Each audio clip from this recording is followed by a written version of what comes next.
Hey guys, tonight we begin a journey into the windswept steppe, where the horizon never ends, the wind always knows your name, and the meals, well, let's just say they aren't exactly Michelin-starred. You're about to wake up in a felt-walled yurt somewhere in 13th century Mongolia, and your breakfast will stare you right in the taste buds. This isn't a Netflix cooking show. It's a survival manual written in goat milk and smoke. You probably won't survive this. So before you get comfortable, take a moment to like the video and subscribe, but only if you genuinely enjoy what I do here.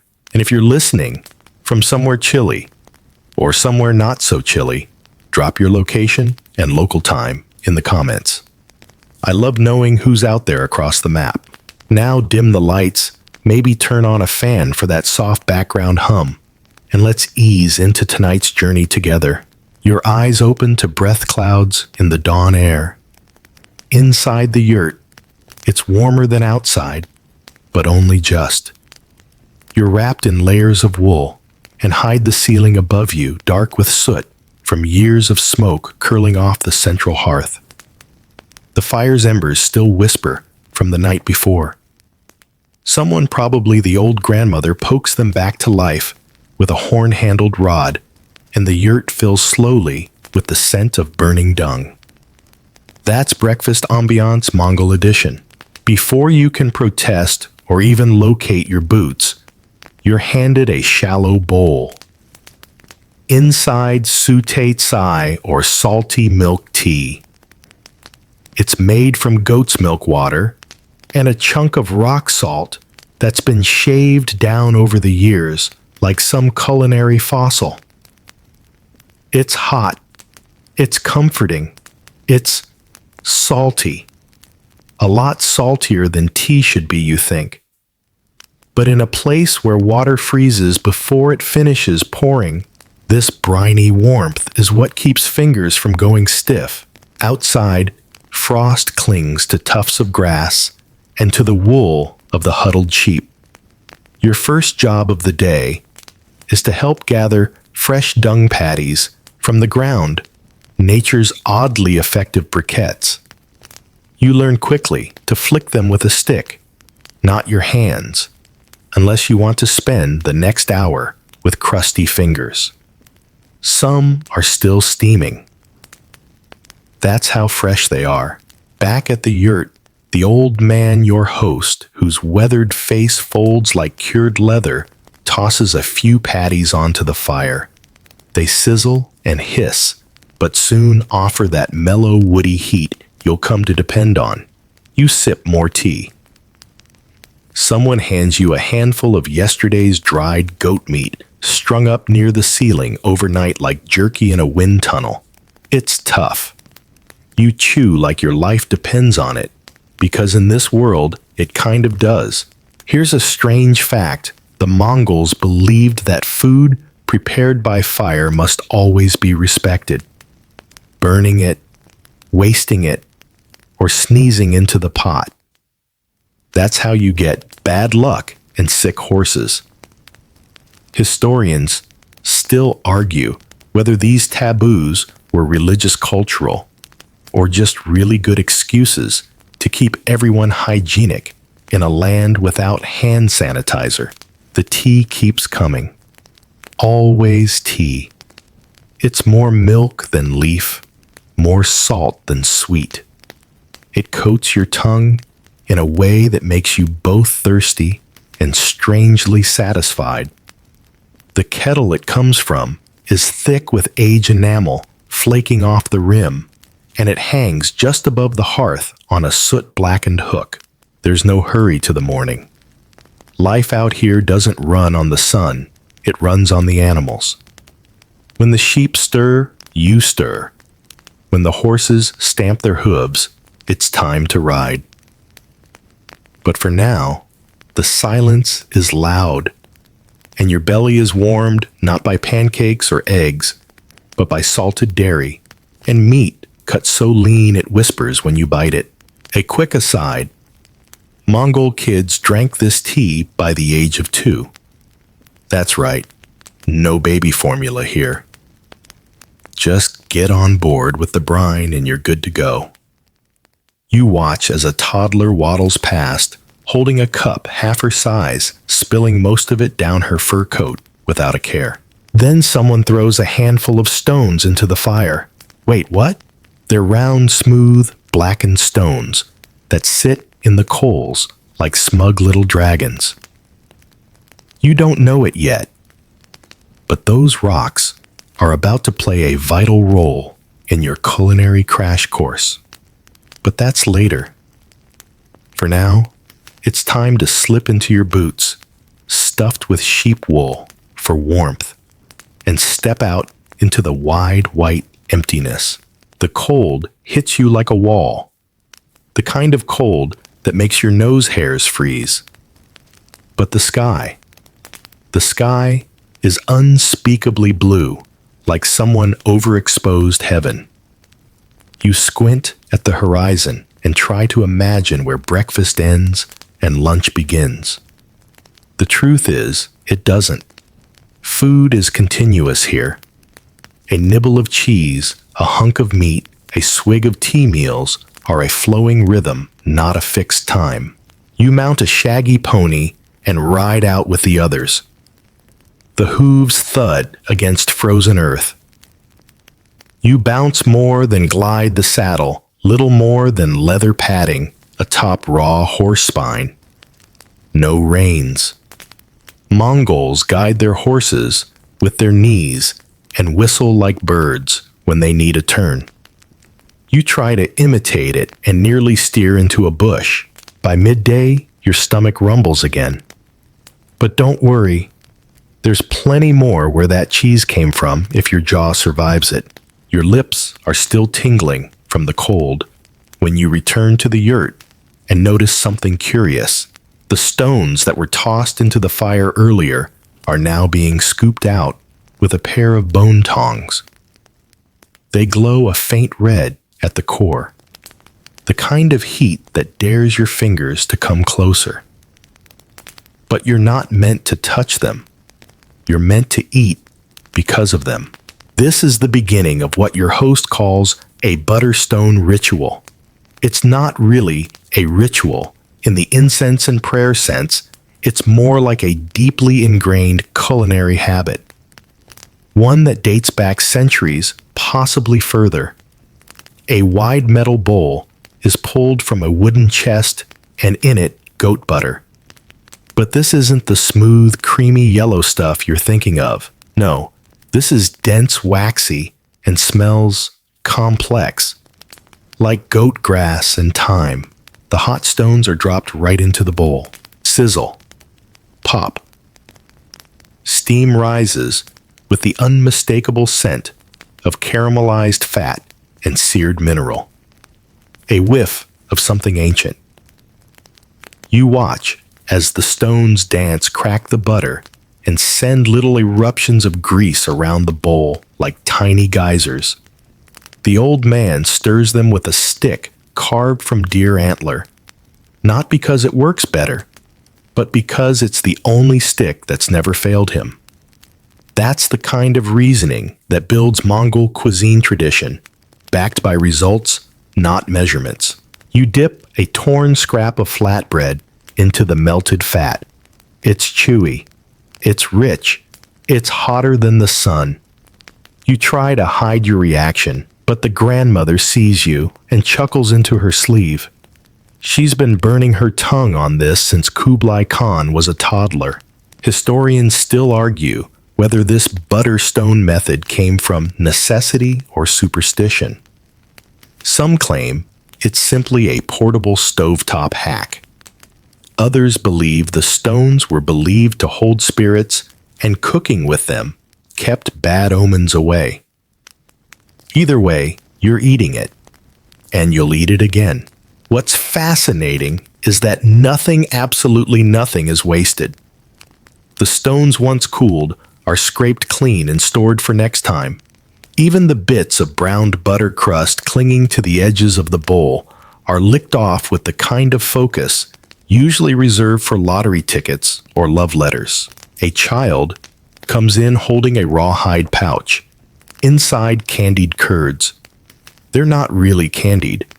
They're dried yogurt chunks hard as pebbles and stored in pouches so stiff they could double as armor. You're handed one like it's a prize. You suck on it. It tastes like concentrated goat dusted with wind, and yet it's not bad. There's a sharpness, a sour edge that wakes up your cheeks. These curds are called arul, and they've fed Mongol armies for centuries, packed with protein, no need for refrigeration, and absolutely immune to spoilage. One 13th century chronicler swore he found some in a saddlebag that had been buried for 2 winters and it still snapped like glass. You pass the pouch to your neighbor, a teenage girl with 2 long braids and a knife at her waist longer than your forearm. She nods once and stows it beneath her coat. That's how food is shared here, not passed with fanfare, but passed because survival demands generosity. City note: if you're looking for spices, you won't find them. No saffron, no pepper, not even a chili flake. The Mongols weren't in it for flavor. They were in it for fuel. You ask about garlic once and receive only a raised eyebrow and a question about whether your horse is sick. Garlic, it turns out, is more medicine than seasoning here. And yet, despite the lack of spice, the food feels alive. The butter dances on your tongue like a campfire story. The curds crack against your molars like distant hooves. Everything has a texture, a resistance. You can feel each meal working to keep you awake, warm, moving. While you rest your legs, an elder sharpens a blade. Not for hunting, he's going to use it to carve thin strips of fat to dry for later. The knife has no handle, just cloth wound around the tang-stained black from years of use. He doesn't speak. He just hums a song you don't know, and the fat curls like paper as he slices it. Outside the yurt, you hear the soft shushing of felt boots across snow. A dog barks once, then silence. The wind returns, brushing the side of the tent like a giant's breath. You sip more tea. You begin to understand why it never stops. Why there's always a pot heating, always a bowl within reach. It's not just about hydration or warmth. It's about anchoring yourself in a place where the horizon is always too far to chase. A place where food is less about indulgence and more about rhythm. Daily cycles. The unspoken beat of the land, and then someone lifts a stone from the bowl one that's cooled just enough and rubs it gently on the top of your hand. You flinch, but it's not scalding. It's warm, buttery, smooth. A blessing, they say, to warm the blood, to soften the joints. Whether it's real or placebo doesn't matter. It's Mongol wisdom, passed from one cracked palm to the next. Later, you'll rub one yourself when your fingers go stiff from the ride. You'll remember the warmth, the smell of goat butter and firewood, and you'll feel, if only for a second, like maybe you belong here. The ride today takes you farther out beyond the herding grounds you'd seen the day before. Your legs ache from the hard saddle, your knees from clamping too tightly to the shaggy horse. You swear the animal enjoys jolting over every frozen molehill, just to test your spine.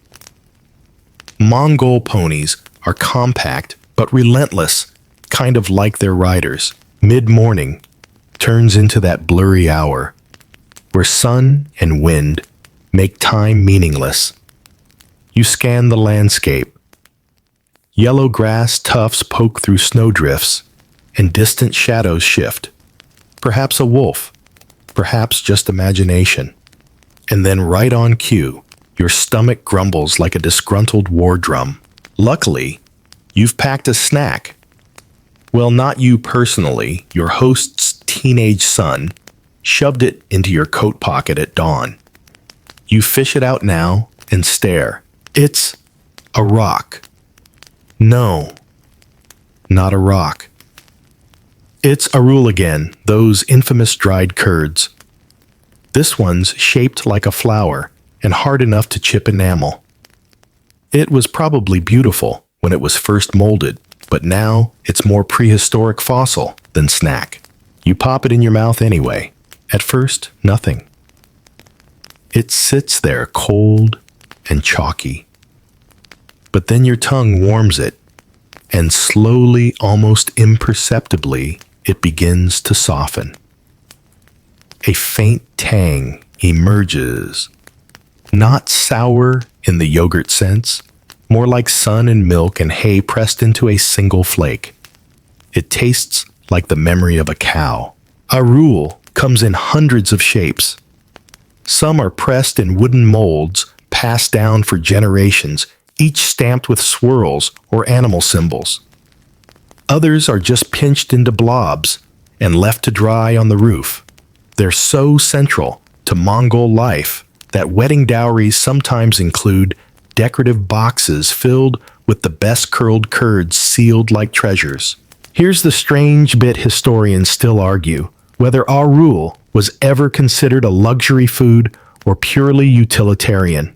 Some scholars suggest that high-status warriors got the fanciest curds infused with wild herbs dried in smoke or dipped in boiled cream, while poorer families gnawed on the plain stuff. Others argue there was no class division at all. In the steppe, survival trumped status. You try to suck on the curd, like candy, but it rattles around your mouth like a marble. You chew, regret it, go back to sucking. The kid riding next to you watches with amusement. He has his own piece perfectly round, tucked into his cheek, like chewing tobacco. He doesn't speak much, but every now and then he whistles to his horse or points at some movement on the horizon. He offers you another curd. You decline with a polite grunt, still locked in battle with the first one. By midday, the wind picks up. It cuts straight through your coat and into your bones. You dismount and stretch your legs, stomping to warm your feet. A few others gather near a frozen stream. One rider pulls a strip of something from a pouch. It looks like bark, but smells like meat. This, your guide explains, is Bort's sun-dried meat, usually mutton or goat, sliced into thin ribbons and left to desiccate in the open air for weeks. It's another Mongol staple, and you're handed a piece before you can say no. It's light as paper, but dense as regret. You chew it slowly. It tastes of wind and sinew and a hint of age. Fun fact, Bort's was how the Mongol army fed itself while galloping across entire continents. Lightweight, easy to carry, nearly immortal. In a pinch, they drop some into boiling water to make instant soup.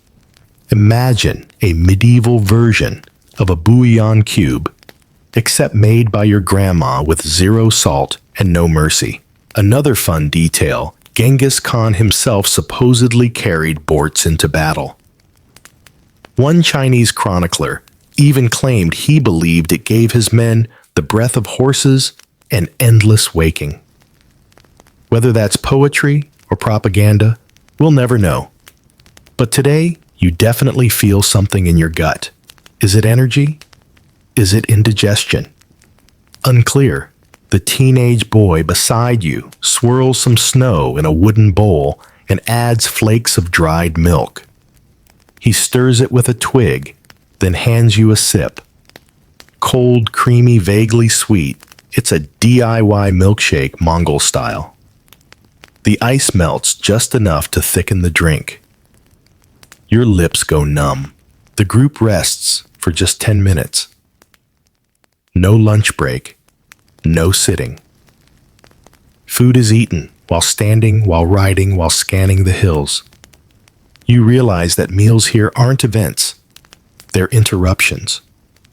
A few bites while reins are looped over a wrist. A sip of snow-thinned milk while hooves stamp beside you. The concept of 3 square meals means nothing on the steppe. You eat when you can. You stop when you must. The rest of the time, your body hums with motion and muscle memory. Someone pulls a string of dried entrails from a pouch. You look away, hoping it's not for you. It's not for now. The horses snort. The riders remount. You shove the last of your now soggy curd into your mouth and pretend it's dessert. The wind chases your cloak. The sky begins to dim, and you ride on stomach filled with milk muscle and mystery. Somewhere far behind you, the yurt's chimney smoke still curls into the sky, and you wonder what warm thing, however salty, might be waiting by the fire tonight. You return to camp long after the sun has dipped beneath the wide Mongolian horizon. The yurt glows faintly with the amber breath of a rekindled hearth. It welcomes you not with the scent of stew or roast, not exactly, but with something far subtler. Boiled mutton, stripped of herbs, devoid of salt, and unapologetically plain. You duck inside. The flap swings shut behind you, sealing the chill outside. The fire is low but steady. Everyone sits close, knees folded, backs curved like old spoons. In the center of the room, an iron pot over smoldering dung coals. It hisses with promise. You remove your coat and settle onto a woolen cushion, stiff with age and patterned in colors that might once have been bold reds or browns. A wooden ladle dips into the pot.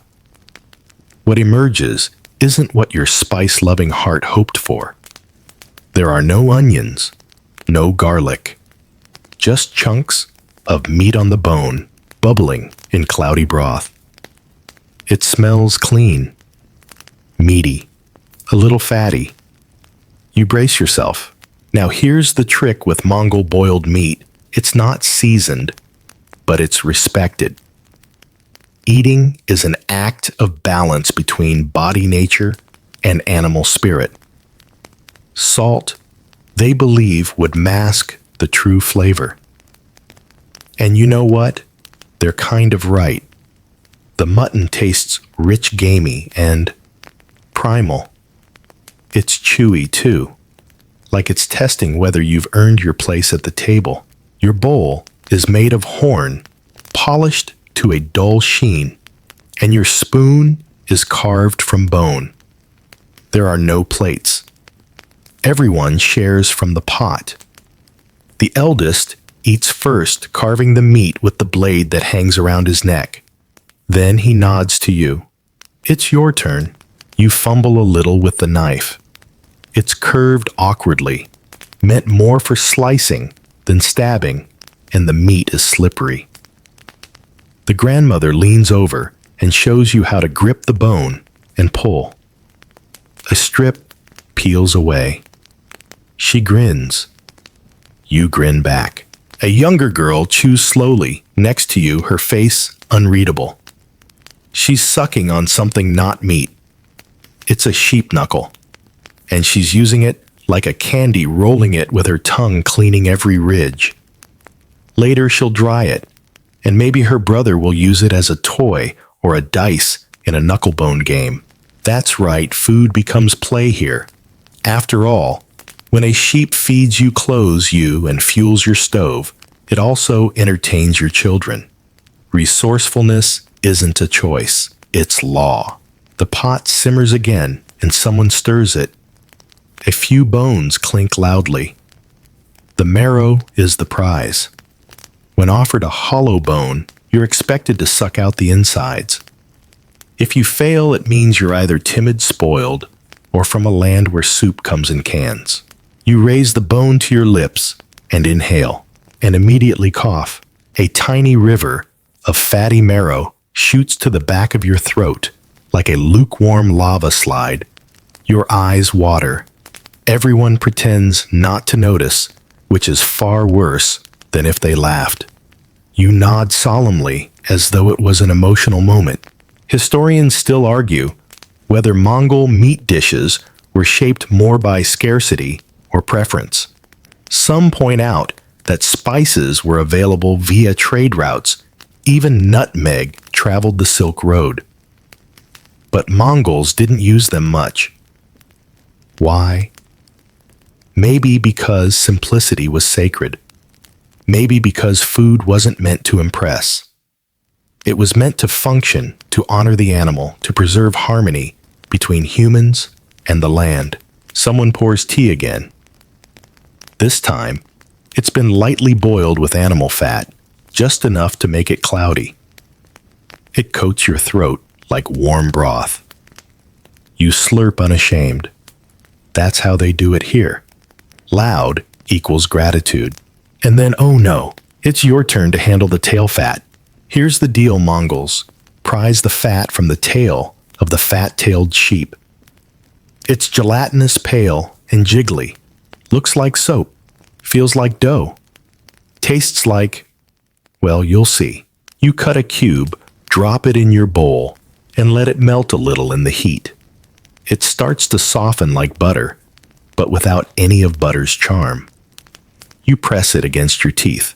It's rich. Almost too rich. The kind of richness that doesn't taste like food, it tastes like fuel. Like something an ox would run on. You smile politely and chew as fast as humanly possible. A child watches you with approval. You've passed a test, and yet something strange happens. As the meal winds down and the pot settles into silence, your body feels different. Warmer. Heavier, but not unpleasantly so. Like you've been wrapped in something ancient. Nourished not just with calories, but with memory. That's what this is, really. Mongol cuisine isn't about indulgence, it's about inheritance. About learning to draw life from the plainest things: milk, meat, wind, stone, fire. As you lean back, belly full of unsalted broth and sheep fat, the yurt breathes with the sound of sleep. No one rushes to clean. The bones will be dealt with tomorrow. For now, the pot stays near the coals. The fire murmurs like an old friend, and you, curled under a scratchy felt blanket, stare at the smoke curling into the roof beams and wonder, will tomorrow bring cheese again? Yes, always. Dawn returns, as it always does, on the step without warning, without apology. A line of orange bruises the eastern sky and stretches itself lazily across the grasslands like a sleepy cat. You blink against the cold and sit up in the yurt, your breath already visible. And then you smell it. It's smoky, meaty, strangely fragrant. Not like spices, those are still an endangered concept out here, but more like concentrated comfort. Your stomach, still recovering from last night's mutton marathon, growls with suspicion. A pot is already on the coals.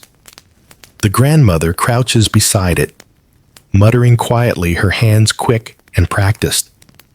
You shuffle closer, rubbing the stiffness from your knees, and glance inside. It's bubbling, not violently but steadily. And in the bubbling fat, more specifically, tail fat, again. This time it's joined by bits of meat bones and something pale and wobbly that might be skin cartilage unclear. You sit back. A hand claps your shoulder. It's the old man. He gestures toward a side basket filled with what looks like fat logs. You realize, with a jolt, they're rolled sections of sheep's tail, each one coiled like a cinnamon bun that gave up on happiness.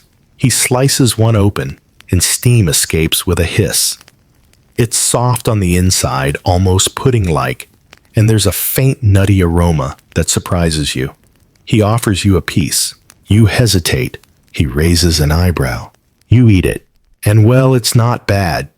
It's unlike anything your taste buds are trained for. Creamy, rich, and oddly clean. You were expecting something heavier, more greasy. But this is efficient. This is ancient energy. In fact, Mongol herders consider tail fat a vital energy source, especially during winter. It burns slow digests, smooth, and keeps your internal fire stoked long after the horses have outrun the cold. Historians still debate the specific breed of sheep that made this diet so central. Was it the Gobi fat tail that brought prestige, or the more adaptable Altai strain? Some sources suggest that warriors would even carry tail fat tucked in skin pouches for emergency meals. Imagine battlefield rations, but creamy and floppy. And here's where it gets fun. After the fat is cooked and carved, the tailbone is cleaned, polished, and sometimes used as a musical instrument. A sort of flute, if you hollow it correctly. You're shown one, and it makes a sound like a bird halfway through a nap. Apparently, kids learn to play them before they learn to walk straight. You're still chewing when someone else hands you a strip of dried intestines, hollowed and twisted. It looks like rope, but smells like yesterday's stew. This is the next course, though you didn't know meals here came in courses. The sheep's tail never lies, someone once said. That might be poetic, or it might just be a warning. You glance down at the last piece of fat on your plate. It jiggles at you. Now there's etiquette here. Mongol meals are governed by an unwritten set of rules. You must eat what's given. You must never reject food by pushing it away. That's considered a grave insult. If you're full, you place your hand over your bowl and say you are satisfied. You've learned this already, and you'll use that trick soon. Just one more bite. Just one more chew. You sip your salty milk tea again to cleanse your palate. If cheese and milk are the day's background music, then this broth and tail are the drums. Heavy, steady, persistent. The teenager from yesterday walks in and pulls out a dried gut, stuffed with some kind of meal, like a sausage casing, but crinkly and sun-cured. You'll find out what's in that soon enough. But right now, you're still wrestling with the jelly fat texture slowly evaporating on your tongue. A lull settles in the yurt. Steam rises lazily from the pot. And outside, you hear the muffled hooves of ponies being led out to graze. It's a slow day. No long ride. Just repair work. Maybe a visit from a neighboring family. Someone chuckles softly. The old man holds up a sheep tailbone, balancing it on his forehead. It stays. Everyone claps. You try the same. Yours rolls off and clinks loudly on the floor. Laughter echoes. It's warm. You're blushing. But deep inside, you realize something. This strange, rich, ancient food isn't just nourishment. It's storytelling. It's identity. Every strip of fat, every curl of dried milk, it says, we were here. We endured. So you lean back against the yurt's felt wall, stomach full again, and eyes heavy. You're learning not just to eat like a Mongol herder, but to think like one. Out here, there are no wasted calories and no wasted gestures. Today, your duties are light. The horses are off grazing in the southern fields. The goats are quiet, and even the wind seems to have taken a nap. That leaves time for a lesson. Not one with books. Those don't travel well on the steppe, but a liquid lesson. A frothy, suspiciously bubbly one. You've been summoned to the skin bag.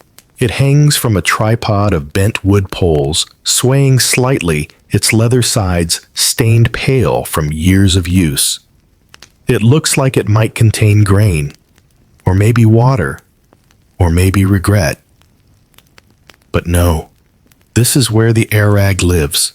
Arag fermented, mare's milk, is the Mongols' favorite drink after salty tea. And unlike tea, it fights back. It's fizzy. It's tangy.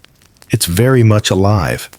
You're handed a shallow wooden bowl sloshing with the stuff, and there's no polite way to say pass without offending the entire family.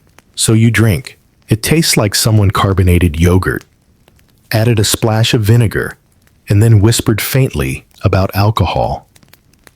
It's sour and frothy and a bit warm. Not temperature warm, but fermented warm. The kind of warmth that gets into your cheeks whether you want it to or not. And yet, there's something comforting about it. A weird, hay-like aftertaste that reminds you of horses and dry grass and saddle leather. Which makes sense, because arag is made by churning fresh mare's milk in a leather sack for hours, often using a wooden paddle, or just jostling it on the back of a camel all day. No, really. Traditional nomads often hang these bags from their saddles, so the motion of travel does the work. It's like ancient Mongol multitasking, commuting, and dairy processing all in one. Historians still argue whether the slightly alcoholic content of arag was incidental or intentional. Some suggest it was seen as medicinal, a mild sedative, or digestive aid. Others believe it just made long nights more bearable. A few even claim Genghis Khan's armies drank it to build invincible bones. Science is not entirely on board with that. The teenage girl from yesterday is now whacking the side of the skin bag with a stick. It sloshes loudly. Every so often, someone stirs the contents to encourage fermentation. The grandmother opens the bag and sniffs. She nods. It's ready. You drink again. This time, slower, and something strange happens. You start to like it. Not because the taste has changed, but because you have. Your tongue is learning a new dialect. One made of sour notes and dairy sighs. You begin to taste the story in it, the mare's journey, the sun that warmed her, the grass she grazed on. Suddenly, you understand why this drink is offered at celebrations, at funerals, and to unexpected guests. You've officially crossed the line. You're becoming one of them, at least where your gut is concerned. Later, the old man tells you about kumis, the same drink by another name more common in Western steppe cultures. He claims their version is too soft, and then winks. The regional drink rivalries are alive and well. A boy toddles over with a ladle splashing arag all over his boots. No one scolds him. In fact, the mess earns him a second helping. You can't tell if it's generosity or some unspoken test. You're handed a second bowl. Drink it faster this time, the old woman says with a grin. You do.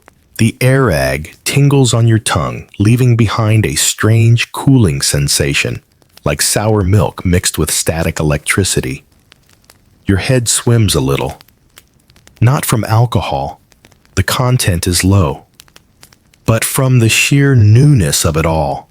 You are a person who now drinks fermented mare's milk for hydration and social bonding. Take that grocery store yogurt aisle. Outside, a few men return with sacks of fresh milk. The churning process begins again. This time, you're handed the paddle. It's heavy slick with years of use. You grip it, jam it into the bag, and start stirring. Slow, rhythmic slosh, slosh, slosh.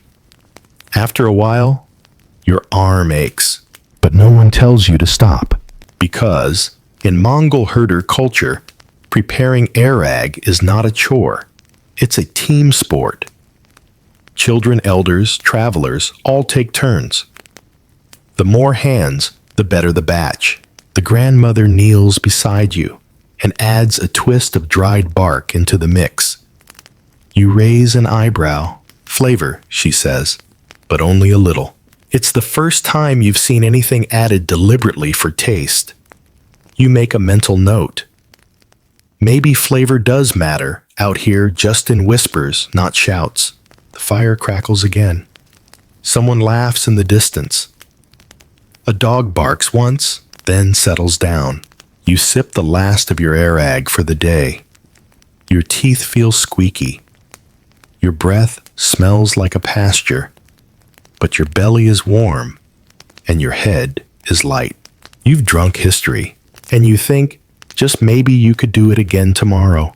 The sky outside is still pale with morning when you find yourself back in the yurt, cross-legged on the floor, wiping your hands on a strip of felt after a quick rinse from a snowmelt bowl.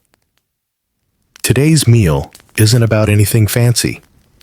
No tail fat, no bubbling broth, no frothy fermented drama. Just you, a hot fire and bones. Lots of bones. A low iron pot blackened by years of soot sits in the center of the fire pit. It's steaming faintly, not boiling, but radiating that quiet promise that something nourishing is about to happen. And as you sit, someone places a small pile of what looks like scrap wood in front of you. But it's not wood. It's bones. Cracked, roasted, picked clean, yet still valuable. This is the midday practice of bone chewing. And you're going to learn it the old-fashioned way by watching the grandmother snap one in half with her molars like a walnut shell and suck the marrow out with a satisfied grunt. Now you pick one up, slender, warm, perhaps a rib, and mimic her motion. It's tough. Your teeth protest. But you find a hairline crack and work it with your jaw, finally managing to split it with a pop that echoes in the quiet. You hold it up proud. She nods. Inside, the bone is mostly hollow, but not empty. A thin smear of marrow clings to the inner curve, like pudding on porcelain. You suck hesitantly, and your mouth fills with warmth. Greasy, yes, but also sweet. Like butter that spent its childhood in a sheep. It's not for everyone, but it is for you now. Because in this world, bones are not waste. They're essential. Nutrient-rich, portable, and surprisingly flavorful if you know what to do with them. While you work on another bone, tea is passed around. Always tea. Today it's got a slight film of oil on top, which you now know is a compliment, not a mistake. It's been cooked in the pot with leftover broth and a pinch of last night's rendered fat. You sip and feel the tea coat your throat like a winter scarf. Perfect for chewing bones. Here's a bit of history. In Mongol herder culture, bone chewing is both practical and respectful. Nothing from the animal is wasted. Elders teach children to read fortunes in bones, to play games with them, and to boil them again, once chewed, for soup's glue or even tools. The circle of the sheep continues long after the meat is gone. Historians still argue whether this tradition predates Genghis Khan or emerged during his reign when mobility and minimalism were key. What we do know, bones were even used to predict weather patterns. A crack in a particular joint might mean snow. A clean break, clear skies. You crack another bone. This one's thicker, possibly a leg, and yields more marrow. You offer it to the small boy beside you, who accepts it with the seriousness of a banker receiving a loan. He sucks it dry and sets it on the pile of finished bones which are being collected in a shallow basket. You watch the rhythm of it all. Someone stokes the fire. Someone stirs the pot. Someone cracks a bone. It's not frantic, not urgent, just steady, predictable. A routine carved from centuries of repetition. And then the tea ritual begins. A new batch is poured from a smaller metal pot. It's sute tsai, again salted milk tea, but today it's thickened with a bit of roasted barley flour. This creates a drink known as tsaga tsai, almost porridge-like sipped from deep bowls. It fills you fast, like drinking a nap. You cradle the bowl in both hands, steam curling up your nose. The roasted barley adds a toasty depth that makes the salt more bearable, almost welcome. It reminds you of something between miso soup and very lazy oatmeal. The grandmother adds a chunk of arul, those tough dried cheese curds, directly into her bowl and lets it melt. You follow suit. The result is something like cheese tea, but warm, savory, and absolutely Mongol. The old man picks up a long bone from the finished pile and shows you how to use it as a ladle. It's been carved slightly at one end, smoothed by use. He dips it into the pot and scoops out a bit of soup still hot from last night's broth. You're handed a taste. It's rich, mellow, familiar. Somehow, the marrow has infused everything. By now, you've learned the pattern. Food isn't just for the body. It's a meditation. You chew, sip, crack, slurp. There's a tempo to it. Everyone in the yurt knows it instinctively. Even the dogs outside curled in a pile seem to understand when it's time to beg for a scrap or just let the humans be. And that's when you notice something. The bones you've cracked, the ones already used for soup, are being stacked neatly. They'll be boiled again later for bone broth simmered for hours to make a healing tonic. You'll drink it tonight, and it will taste like memory, like steam and stone and survival. No waste, no rush, just the slow, rhythmic nourishment of a people who learned long ago that even bones carry warmth. You lick the last smear of marrow from your finger and lean back, eyes half closed, feeling your jaw ache, but your stomach hum. Midday has passed, and your body quietly is grateful. The yurt fills with shadows as the sun slides behind a distant ridge.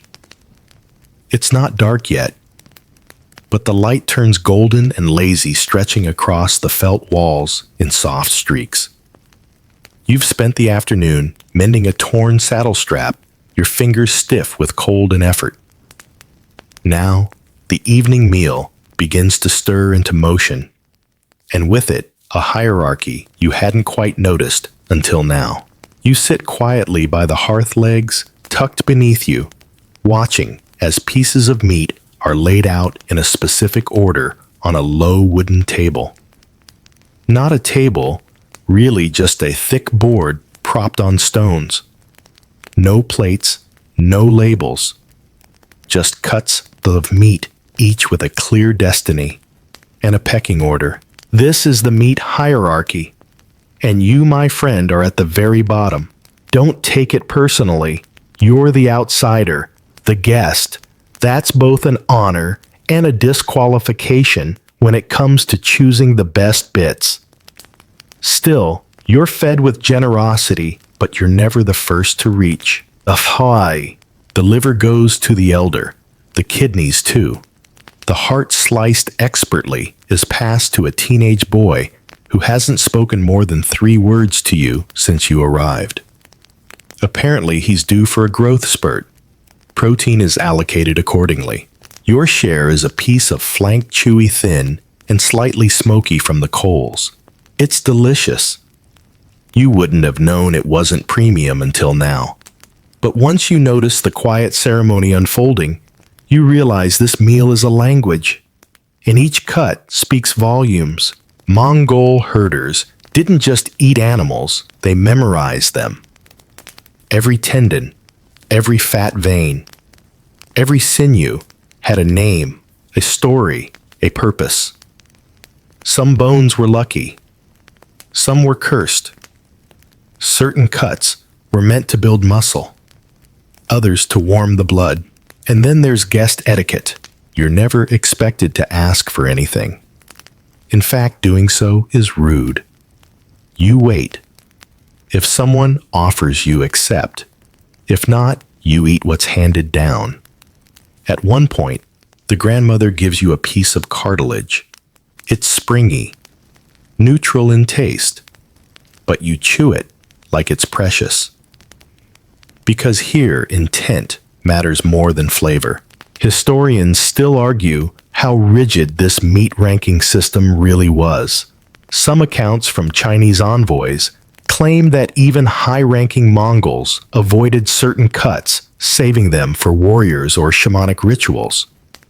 Others say the rules were flexible, guided more by mood than doctrine. Still, the ritual was observed across clans and centuries. Food wasn't just fuel, it was identity, obligation, and even prophecy. Suddenly, someone clears their throat. A boy barely 10 offers you a thin, glistening strip of meat from his own bowl. You recognize it. It's part of the tongue, tender, warm. One of the best cuts by Mongol standards.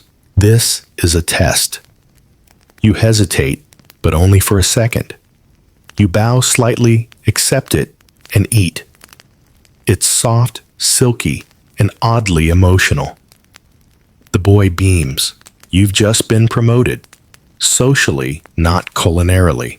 You're also starting to notice something else, how food moves in circles. A piece is passed, another is refused. Someone takes a bite, then offers the rest. There's no hoarding, no mine. It's a choreography built on respect and shared hunger. A quiet pride rises among the group as more dishes appear. Someone has brought bortsog, deep-fried dough, golden and firm, shaped like flowers or knots. They're slightly sweet, a rare thing out here. You bite in and feel a softness that's almost sinful. Then comes a surprise, curd butter. Not the cooking kind. This one's for slathering. Thick, tart, white as snow. You spread it on the bortsog, and suddenly you're not in a yurt. You're in a bakery run by ghosts and shepherds. But even this little indulgence follows rules. The first piece goes to the oldest, the next to the host, then to the others descending in age and rank. You again are last. But it doesn't feel like punishment. It feels like earning your way. As the meal winds down, everyone leans back. The coals glow steady. A dog whines gently outside, scratching at the yurt flap. Someone lets it in. It pads over and curls up near the fire, licking the air like it remembers the lamb that used to be part of the soup. And then, to your surprise, the old man starts to sing. Not loudly, just a low hum, a tune without words, half melody, half memory. The others don't join. They just listen. You do too. You realize this song is as much a part of the meal as the meat. A kind of digestive for the soul. A reminder that food, like stories, tastes better when shared. You sip the last of your tea, now gone lukewarm, but still comforting, and look around. No one rushes to clean. No one checks a clock. You've eaten. You've listened. And without ever saying a word, you've been told you belong. You wake before sunrise. The next morning, stirred not by alarm, but by the quiet rhythm of yurt life resuming. Outside, frost has clung to every surface, turning the steppe silver. Inside, it's still warm from the lingering embers and from the low murmur of someone already tending the fire. You sit up and stretch. And that's when you smell it. A faint scent of burning cheese. Not in the bad way. Not in the oops, the grilled sandwich is ruined way. This is intentional.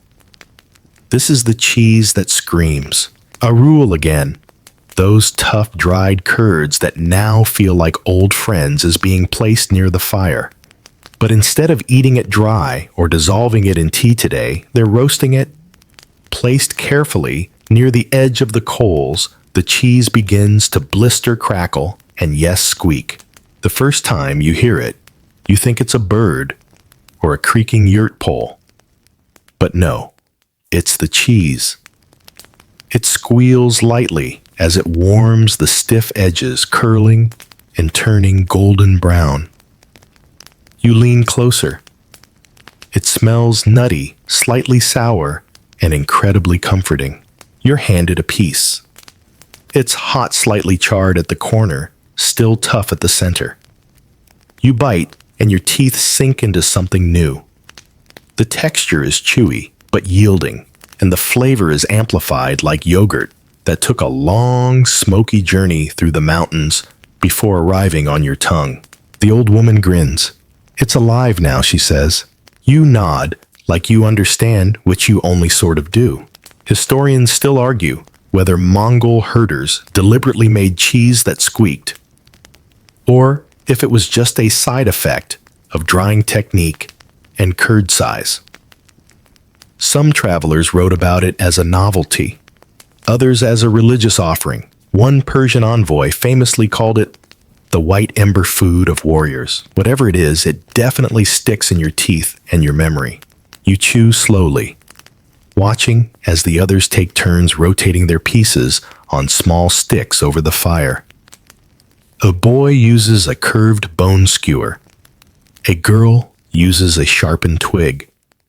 The whole process feels like a campfire, but stripped of marshmallows and stories. Here, the fire is the story. The cheese, the punchline.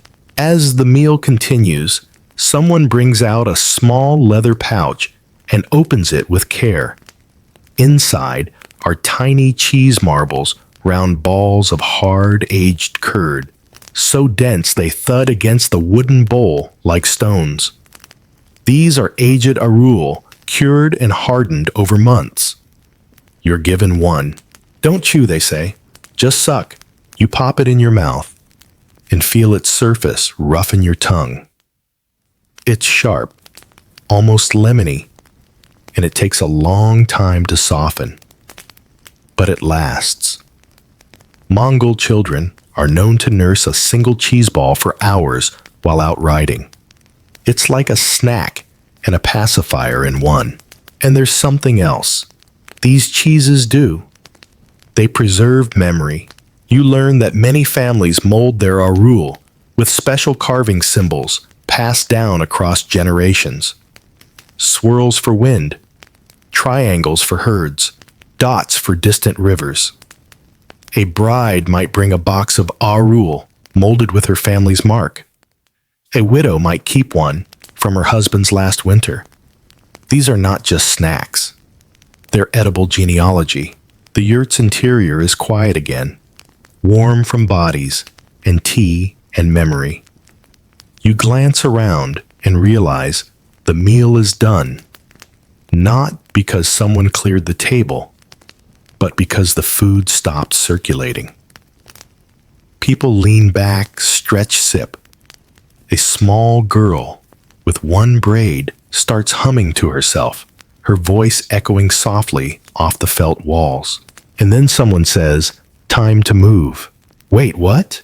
Apparently it's moving day. Not in a frantic urban way, but in the Mongol nomadic rhythm pack shift settle. The animals need better grass. The weather is changing. The signs are clear. So begins the gentle chaos. The cheese is the first thing packed. Carefully wrapped in thick felt and tied with rope, it's loaded into a sack along with dried meat, curd, butter, and 2 small stones from the fire. Not for cooking, for luck. The screaming cheese, now silent, is cooled and stored.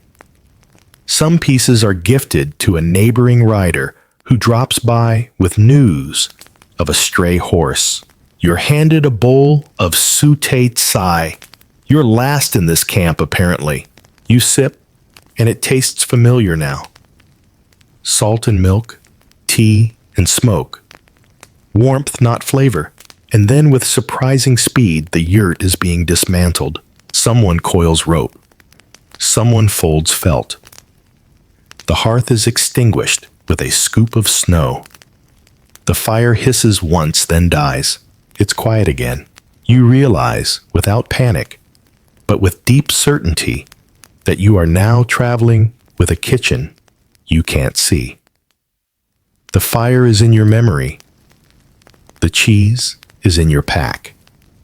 The stories are already on your tongue. You mount your horse. The horizon yawns ahead, and as your jaw works slowly over the last curd ball, you feel it squeak faintly between your teeth. Still alive after all.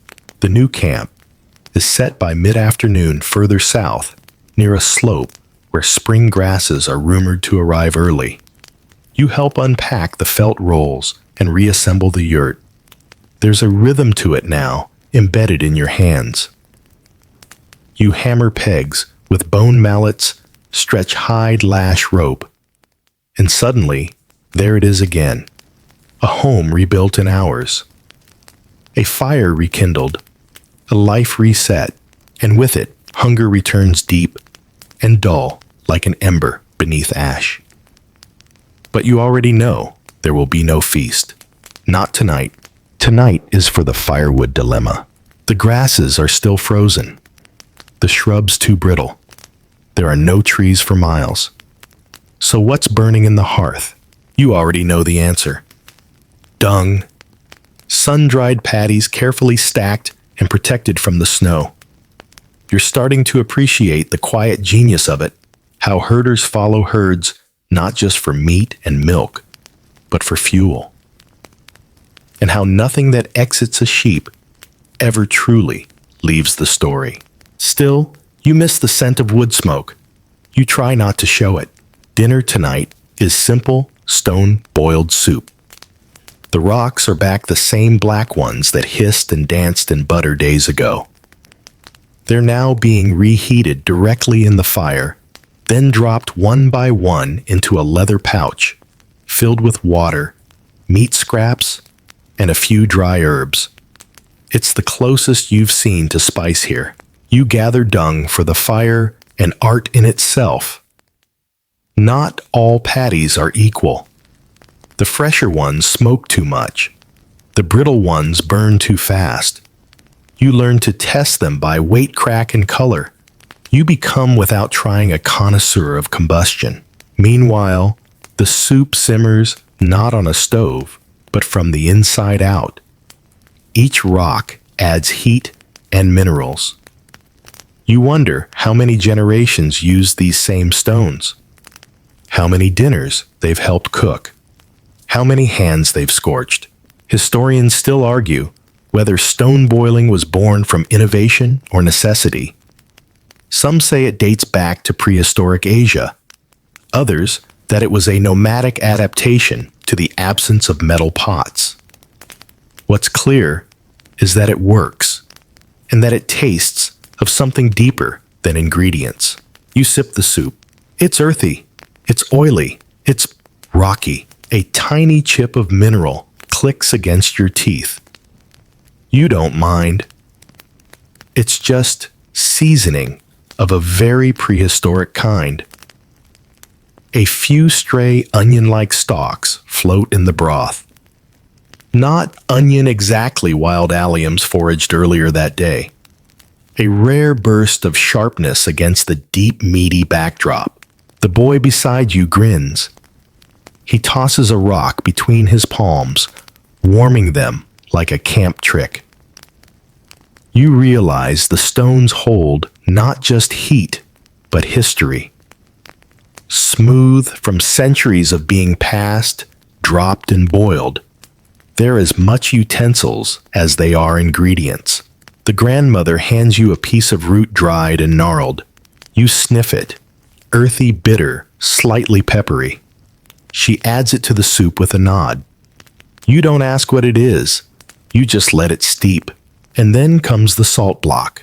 A small chunk is passed around, carved from a large slab stored in oilskin. It's pink, veined with quartz and licked slightly at one edge.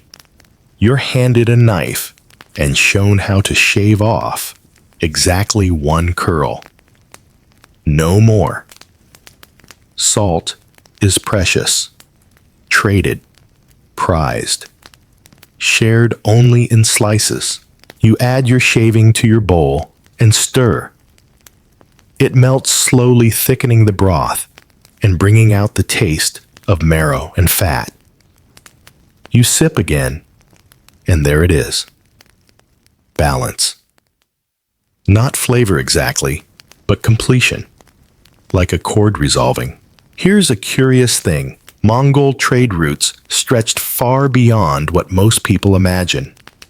Salt from Siberia. Tea from China. Even a rare dash of river ice from Highland brooks, kept in felt-wrapped chests, used to cool tea for noble guests. You won't be seeing that today, but the stories ripple through camp like old songs.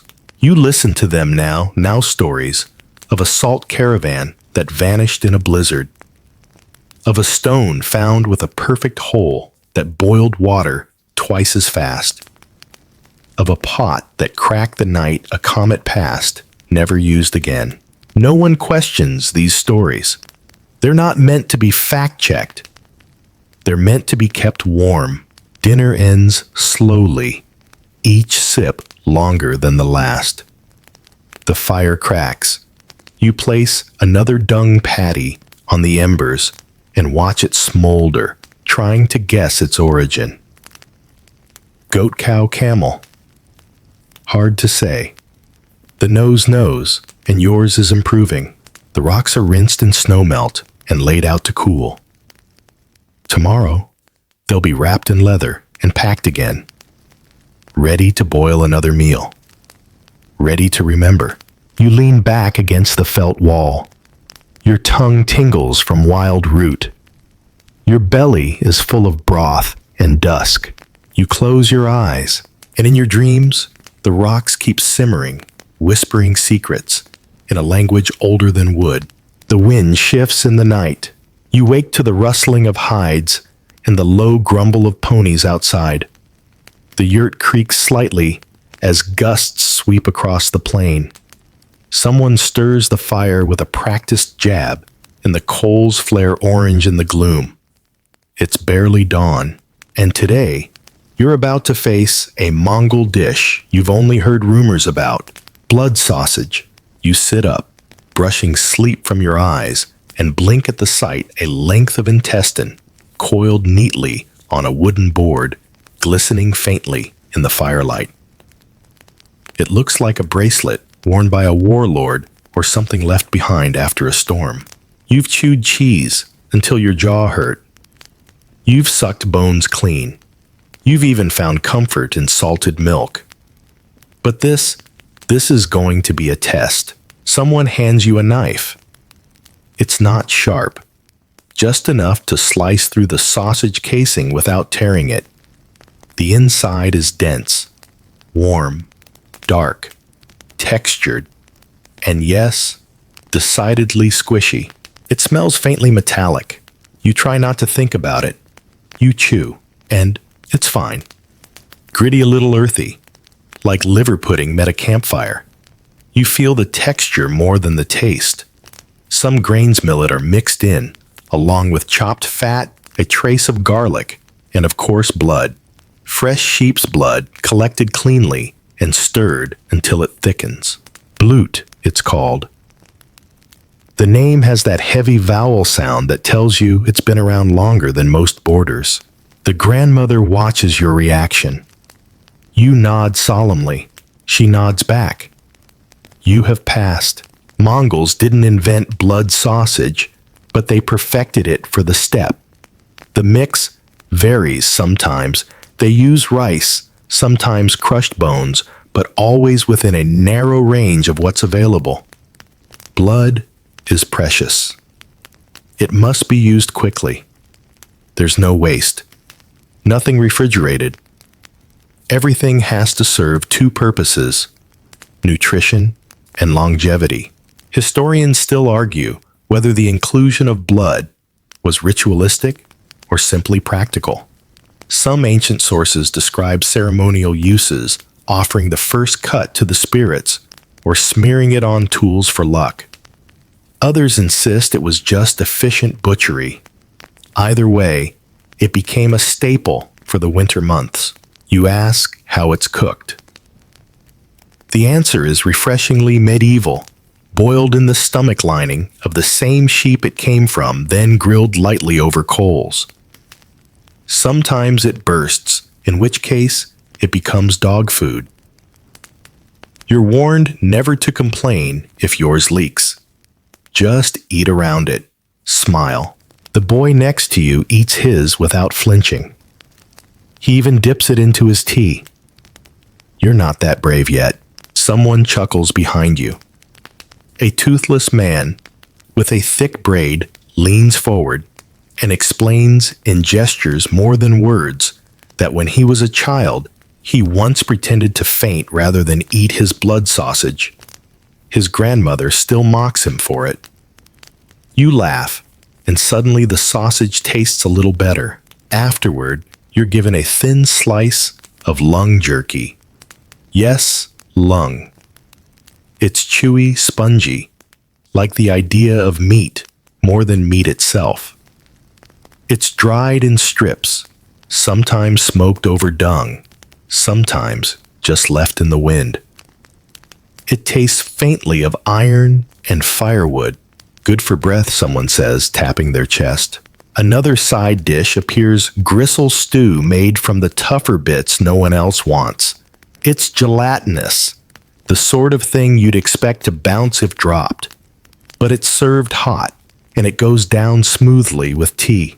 You begin to realize this meal is all about thresholds. Every bite pushes you a little further from the world you knew.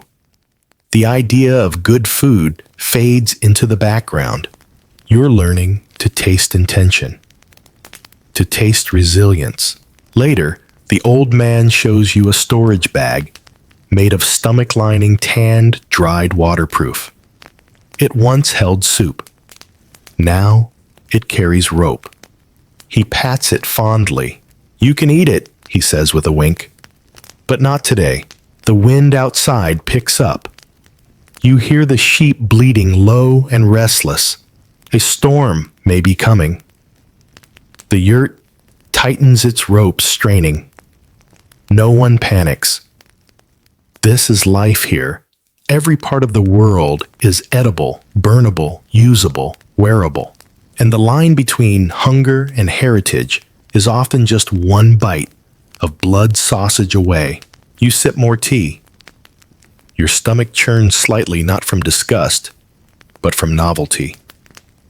Your body is adjusting, learning the rules of this land. Your host carves another piece, hands it to you.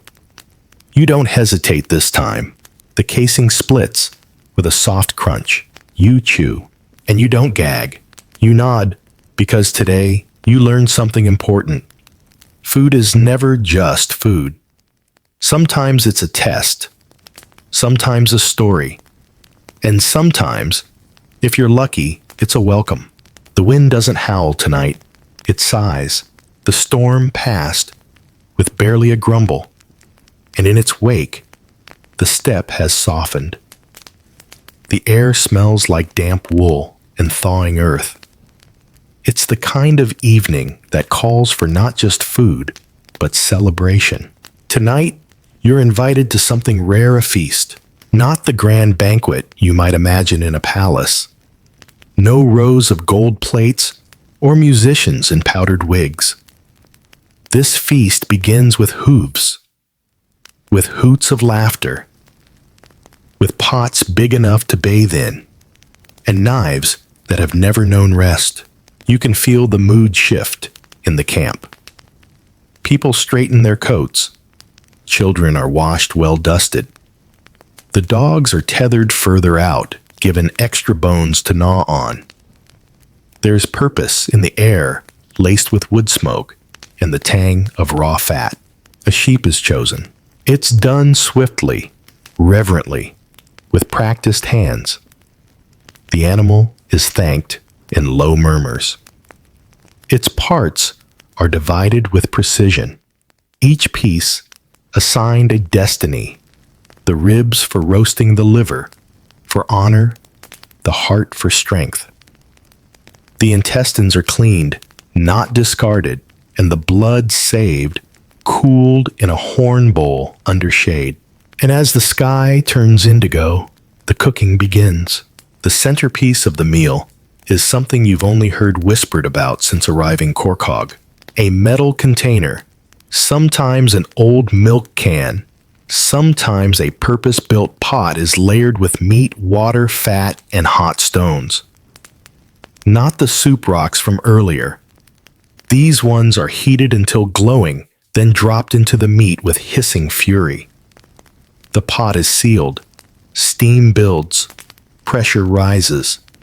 The meat cooks from every direction, a Mongol pressure cooker born of necessity and ingenuity. You're invited to watch, but told to stand back. When the lid is opened, a plume of meat-scented steam blasts out like a dragon exhaling. Everyone leans in, grinning. This is the moment. Someone stabs a knife into the pot and pulls out a rib dripping with fat. It glistens. It jiggles. It's yours. You hold it reverently, like a tiny sword made of animal and fire. You bite in. It's perfect. Tender beyond expectation, flavored with nothing but bone heat and memory. The meat pulls away in gentle shreds. The fat melts down your chin. You don't care. This is your diploma. This is your ceremony. There's no rush. People eat slowly, passing bones, swapping cuts. A little boy gnaws on a piece of spine. A woman slurps broth straight from the pot. Someone burns their fingers on a still hot rock. They laugh. It's all part of it. Then comes the ritual of the stones. Once cooled enough to hold, the cooking rocks are passed around. You're handed one black, heavy slick with fat. The elder gestures for you to grip it tight. It's warm, not hot, soothing. You roll it between your palms, across your sore joints, even press it to your cheek. The oil soaks in. It smells like dinner. It feels like healing. Good for blood, someone says, and dreams. Historians still debate whether this stone-touching practice was medicinal or symbolic. Some say it's just a way to share warmth after the meal. Others believe it's a way of transferring the animal's spirit, its strength into the body. You're not sure which is true. Maybe both. Then someone passes you a drink. It's not Arag. It's Arki, homemade Mongol milk liquor. Clear, sharp, mildly flammable. You're warned with a raised eyebrow. You sip anyway. It burns, and then it warms. You laugh a little too loudly. The others nod approvingly. It's not about holding your drink. It's about accepting the invitation. You drink to the sheep, to the fire, to the dogs, even to the dung that kept the coals alive. Someone starts to sing. Not a wordless hum like before. This one has verses, rhythm, call, and response. You don't know the words, but your body knows the beat. You sway. You hum along. A girl claps your knee in time. You clap back. Outside, stars appear. Too many to count. The fire crackles and spits. A dog noses your foot and collapses beside you, tail thumping softly. There's more food, of course. Fried dough, smoked curds, bits of crackling. You eat them all.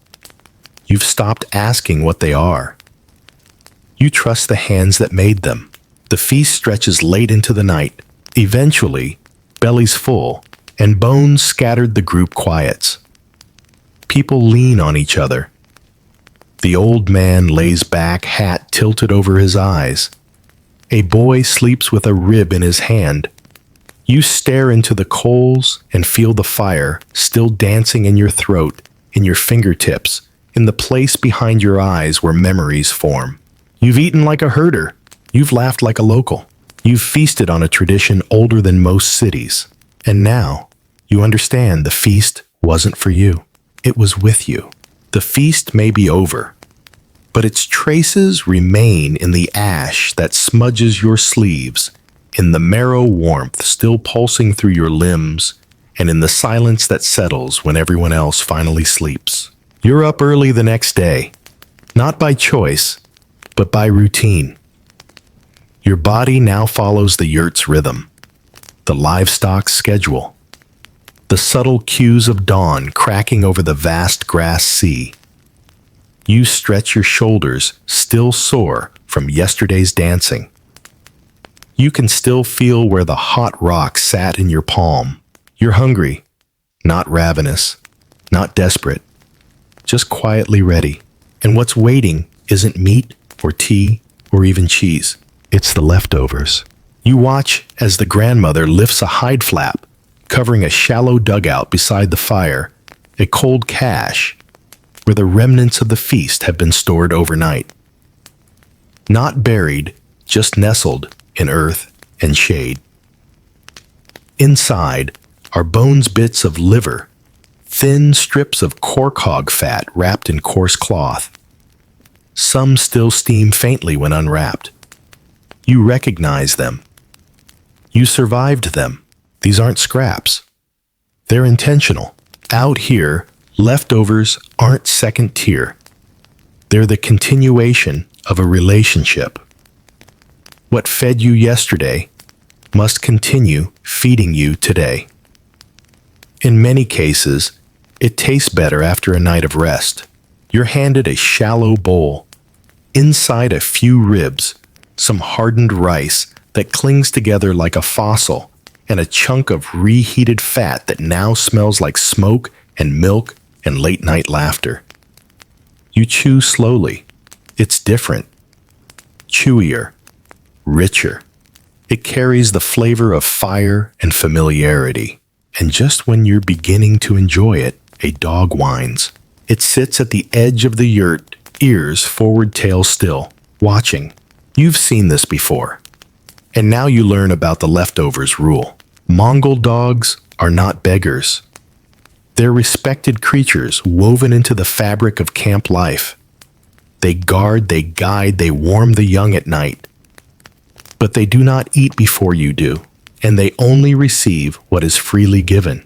So you offer the bone, not the meat. The bone.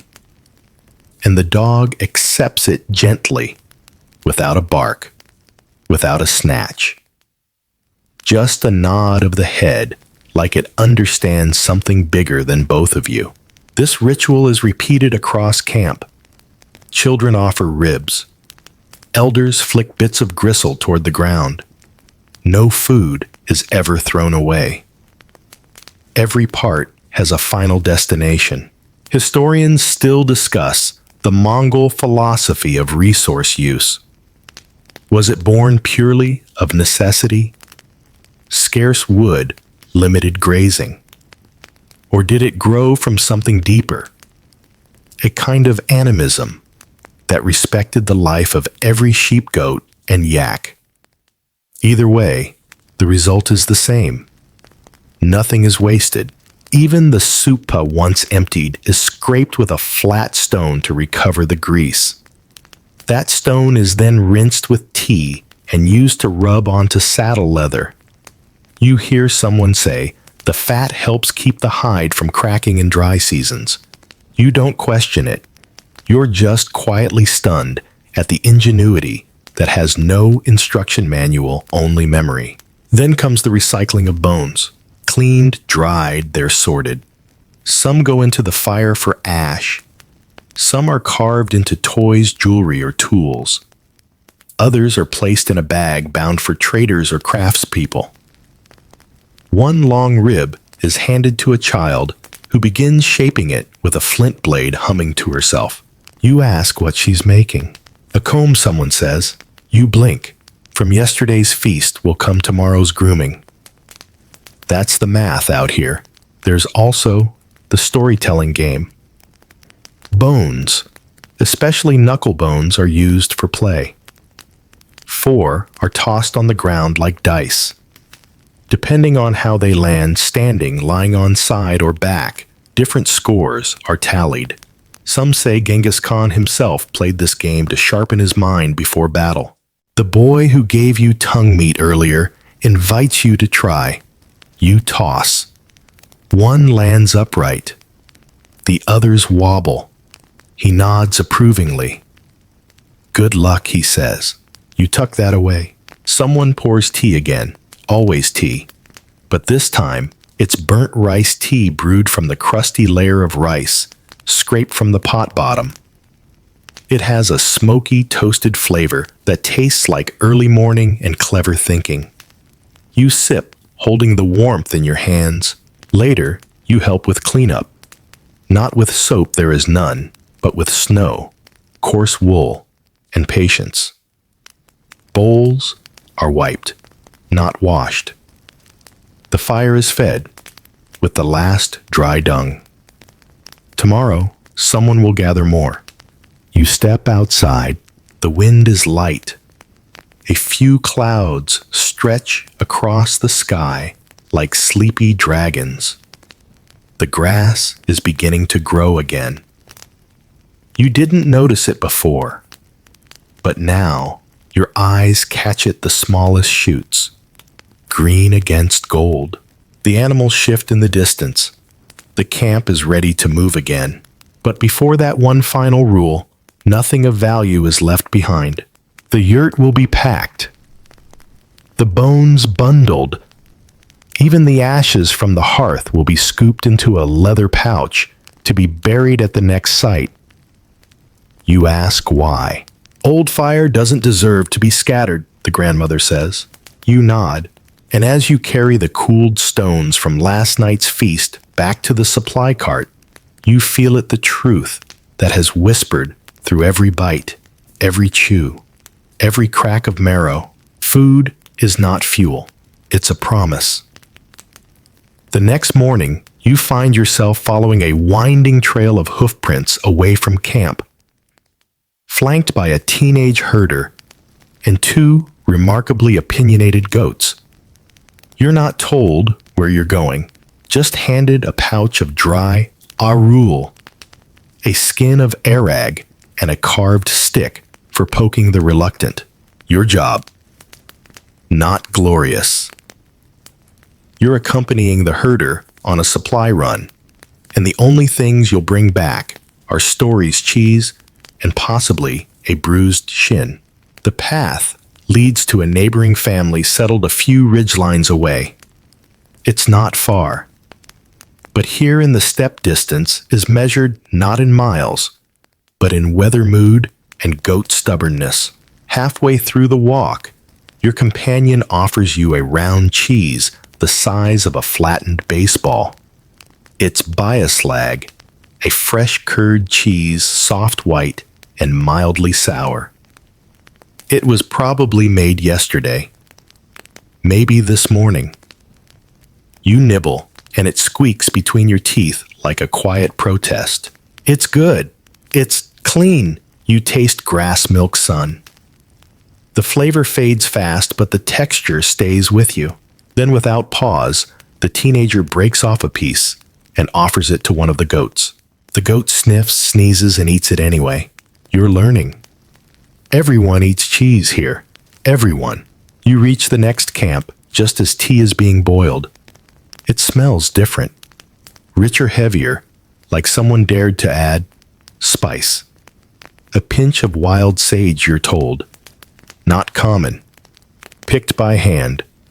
Good for joints, the host says, tapping his knees with a grin. The two families sit together, and food emerges as if summoned by silence. Out comes the guest spread, boiled meat curds, dried milk cakes, and bowls of sautéed sai. You're handed a slice of liver, so thin it trembles in the air. You eat it fast, not because it's delicious, it's not, but because it was given first. An honor. You listen as the elders discuss weather grazing paths and recent wolf sightings. Not once is the conversation rushed. Every story loops back on itself, each detail revisited like an ingredient stirred again for flavor. Then something unusual is placed in front of you, a tiny clay pot sealed with wax. It's opened with ceremony. Inside is a soft cheese soaked in animal fat preserved from the previous autumn. It smells potent, like sweat time and ambition. You try it. It coats your tongue, melts, explodes. Your eyes water. The host nods solemnly. Only made once a year. You feel like you've just licked the calendar. Historians still puzzle over how Mongol communities preserved dairy through harsh seasons. Techniques varied: sun-drying wind, aging fat sealing, and sometimes burying. Some scholars believe these methods are prehistoric.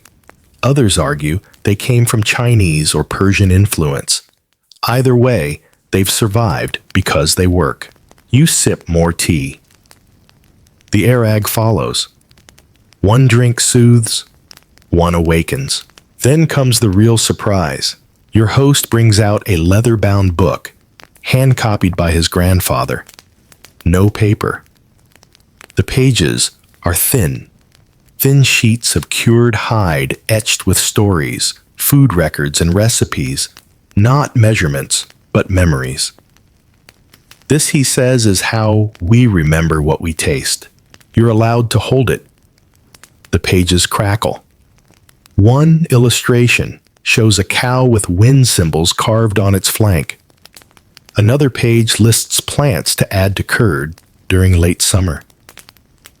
You can't read the words, but the reverence is clear. This is not just food. This is knowledge, passed through hands, through fire, through teeth.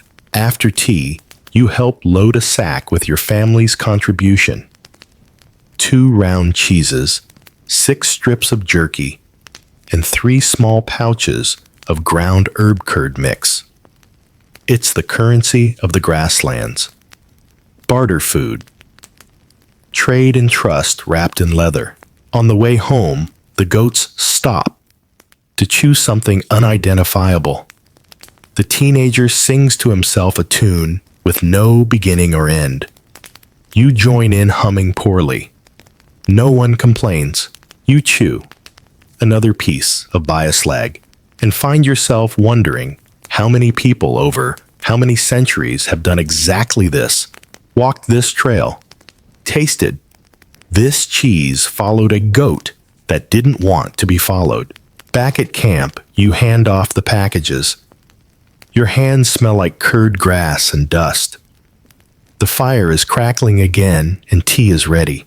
You sit a little lower to the ground now. Not just physically, but emotionally. Grounded. Settled.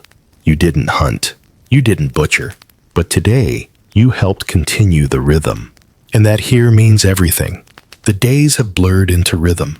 You no longer reach for your phone in the morning. It's long gone, a memory with a charger somewhere deep in the past. Instead, you wake to the hiss of fire catching dung, the groan of a pony stretching its limbs, and the sound of milk being poured from one skin pouch into another.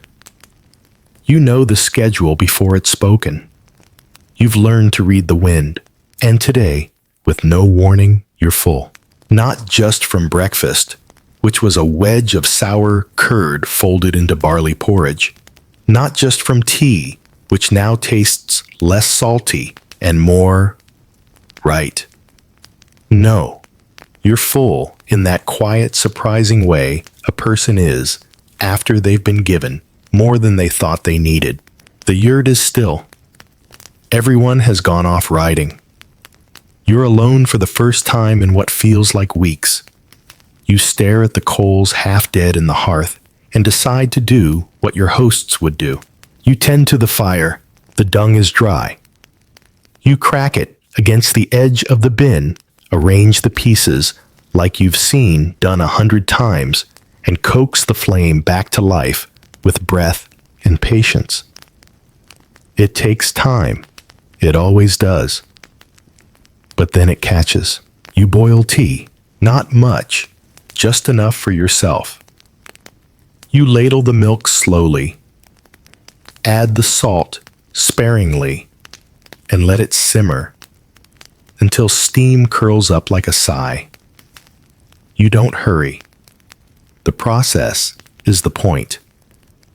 You pour yourself a bowl and hold it between your hands. It smells like morning. Then you open the food sack. Inside dried meat cheese, a few chunks of bone. You chew them slowly. Each bite reminds you of something, each sound a memory. Our rule of riding with the boy who never smiled until he did. Tail fat of that night by the fire when you burned your tongue and didn't care. Corcog of the feast where your hands smelled like smoke and grease and family. You feel all of it now, even the stone. Cold by the hearth still radiates some quiet warmth.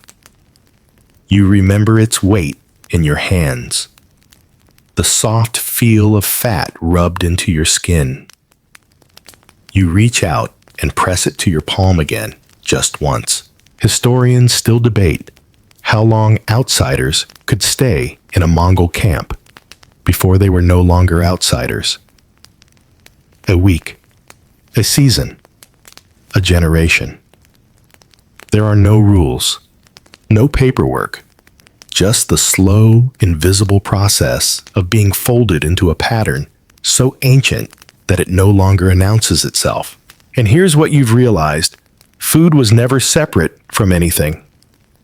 Not from travel, not from family, not even from the horses. When the goats refused to eat, the old woman changed her own dinner. Said the land was imbalanced. When the sky turned red, they burned milk-soaked twigs just in case. When someone died, they buried a stone from their last fire, because food, not flowers, marked a life here. You chew on a strip of dried lung and don't even flinch. You belong now. Not because you speak the language you don't. Not because you ride well, you absolutely don't. But because your hands remember the motion stirring, scraping, shaving, salt, sipping tea without flinching. You'll leave soon. That was always understood. The camp shifts, the road calls. You're not a herder, you're just someone who saw it. But before you go, one last tradition. You must leave a gift. Not money, not gear. You choose your flint striker, the one you brought weeks ago, wrapped in canvas and rarely used. You polish it, wrap it again, and place it beside the hearth. It's small, it's useful, and it holds just enough story to matter. You step outside. The air smells like thaw. The ponies are grazing near the ridge. Someone sings faintly in the distance. You don't need to say goodbye. You've already eaten it.